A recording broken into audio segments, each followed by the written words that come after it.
Внеочередное заседание Жогорку Кенеша проходило в госрезиденции Аларча. Сегодня нардепы повторно рассмотрели кандидатуру Садыра Джапарова на должность премьер-министра. Совещание должно было начаться еще в 9:30 утра. Традиционно СМИ отдельным пунктуальным парламентариям пришлось дожидаться своих коллег. В итоге ближе к 11:00 все же удалось собрать кворум. Присутствовали 83 депутата. Этого достаточно, чтобы утвердить Джапарова на пост премьера. Кандидатура его была одобрена без обсуждений. Председатель коалиции большинства Иса Умуркулов даже успел подшутить, мол, все бы заседания проходили бы без лишних слов.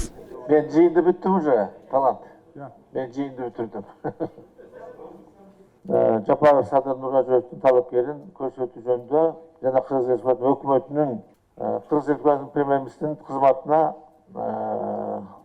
Жапаров Садыр Нурражоев талапкери жактырылсын. Даже находясь около 40 депутатов, но делая регистрацию за других депутатов, в принципе, все заседания проводились и все вот эти законопроекты принимались, потому что они давали доверенность своим коллегам.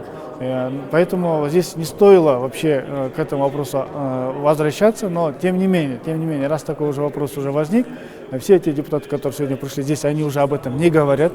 Все они в один голос, как вы сегодня видели, все они в один голос поддерживают кандидата Джапарова Садыра Нургожоевича. Также парламентарии утвердили состав и программу правительства. Садыр Джапаров на должность первого вице-премьер-министра назначил Артема Новикова. Вице-премьер-министрами стали Равшан Сабиров, Махсат Мамытканов, Аида Исмаилова. Сменились также министры. Назначение Руслана Казакбаева на пост министра иностранных дел сразу вызвало сомнения общественности. Да и весь остальной список Кабмина не вызывает доверия, говорят эксперты. Большинство просит пересмотреть назначение Аиды Исмаиловой на пост вице-премьер-министра. Однако Садыр Джапаров, да и народные избранники выразили надежду, что состав правительства справится с возложенными обязанностями. Буквально каждый нардеп в своем выступлении отмечал, что стране нужна стабильность, а не деление портфелей, что, по мнению политологов, уже случилось. Сиз биздин караларды, укуктарды коргобойсузбу? Криминал деген түп тамыры менен жок болот. Сиз ошолор жөнүндө суроо берип атасыз, билип атам. Күрөшөсүзбү? Күрөшөбүз. Катуу күрөшөсүз? Катуу күрөшөбүз, жок болот криминал. Экономика, абалын көрүп атасыз. Өтө түштү. Ошону кандай көтөрөбүз? Хотя бы ойлор барбы? Мейли азыр мындай жазылган программа жок болсо, пикирлер кандай болот? Дастан Далабаевич, мен киришкеним мына 3 эле күн болду. Каждому министерству было требование найти молодого, образованного и перспективного кадра. Те, которые подходили, их поставили. Остальные остались на своих местах. За 2 дня мы просмотрели резюме и по этим критериям отбирали кадры. В таких условиях мы так сделали. В течение 1-2 месяцев мы посмотрим на их работу. Он должен быть новым лицом, не замешанным в коррупционных делах, работающим во благо Родины. Бүгін бардық тараптар бір консенсусқа келіп жатабыз.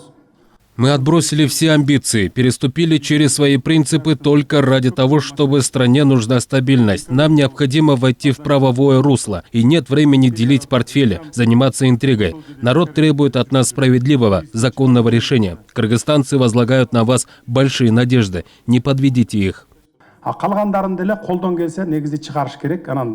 Давайте все вернем в правовое русло. Криминала не будет. Я буду бороться с этим. Дайте мне время. 5-10 дней. Считаю, что в правовом государстве, к построению которого мы стремимся, содержание общественных и политических деятелей под следствием можно заменить домашним арестом. Мы не должны политизировать ситуацию, и если надо, то выпустить молодых ребят, которых обвинили без оснований. Депутаты также отметили, что сторонники Садыра Джапарова запугивают политиков, поступают угрозы. Айрым адамдар көпчүлүк уктаган жок. Сиздин тарапташтарыңыздар келип, үйдө өрттөйбүз, башын жанчыйбыз деген маселелер болду. Экинчи күчтөр иштеп. Я не знаю, кто кого запугивает. Работают вторые и третьи силы. Они пытаются связать меня с ОПГ. Премьер-министра попросили обратиться к народу, сторонникам, чтобы те прекратили массовые собрания на Старой площади. И, наконец, заняться правительственными делами, экономикой, социальными вопросами населения. Элиза Балбакова, Калыс Сакибаев, Нью ТВ.